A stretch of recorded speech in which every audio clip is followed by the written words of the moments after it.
Praise the lord. దేవునికి మహిమ కలుగును గాక. ప్రభు కృప మీకు తోడైండును గాక. ఈరోజు దేవుని వాక్యాన్ని చదువుకుందాం. హగ్గయి 2వ అధ్యాయము 4వ వచనాన్ని చదువుతున్నాను. ధైర్యము తెచ్చుకొని పని జరిగించుడి. దేవునికి మహిమ కలుగును గాక. దేవాది దేవుడు మాట్లాడుతున్నాడు. మీలో ఒకవేళ పిరికితనం ఉందేమో, ప్రతి విషయాన్ని గురించి భయపడుతూ ఆలోచన చేస్తూ దిగులు పడుతున్నారేమో, అయితే ప్రభు అంటున్నాడు ధైర్యం తెచ్చుకొని పని జరిగించండి. ఎందుకో తెలుసా? ధైర్యవంతులు పని చేసినప్పుడు దాన్ని సక్సెస్ చూడగలుగుతారు. ఒకవేళ ధైర్యం నీకులో లేకపోతే నువ్వు ఏ పని మొదలు పెట్టినా అడుగు వెనక్కే వేయాల్సి వస్తుంది, కానీ నువ్వు ముందుకు వెళ్ళలేవు. దేవుడు అంటున్నాడు ధైర్యము తెచ్చుకొని పని జరిగించుండి అంటున్నాడు.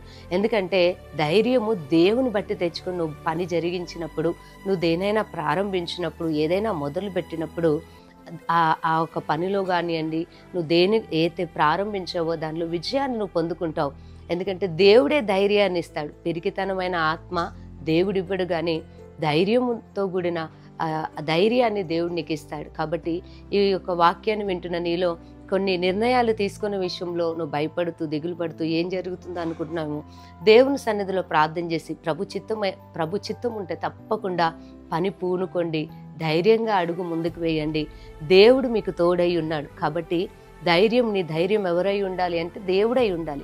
దేవుడే నీకు ధైర్యాన్ని ఇచ్చి నీ పనిలో నువ్వు చేసే ప్రతి విషయంలో ఆయన నీకు సహాయపడి నిన్ను నడిపించబోతున్నాడు. కాబట్టి పిరికివారుగా ఉంటే మీరు ఏమి సాధించలేరు, ఏది కూడా చేయలేరు.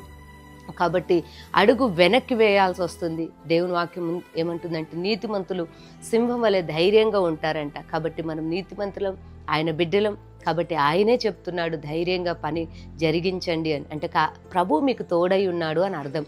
ఆయన మీరు చేసే ప్రతి పనిలో కూడా ఆయన మీకు సహాయపడి ధైర్యాన్నిచ్చి ప్రభు నిలబెట్టబోతున్నాడు. కాబట్టి ఈ వాక్యాన్ని నమ్ముతూ ప్రభుని స్తుతించండి. మీకు ఒక చిన్న ప్రార్థన చేస్తాను.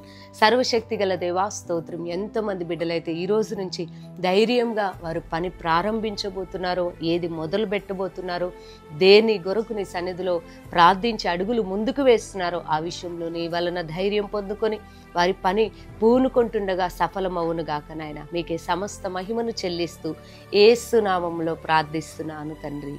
ఆమేన్. దేవుడు మిమ్మల్ని దీవించును గాక.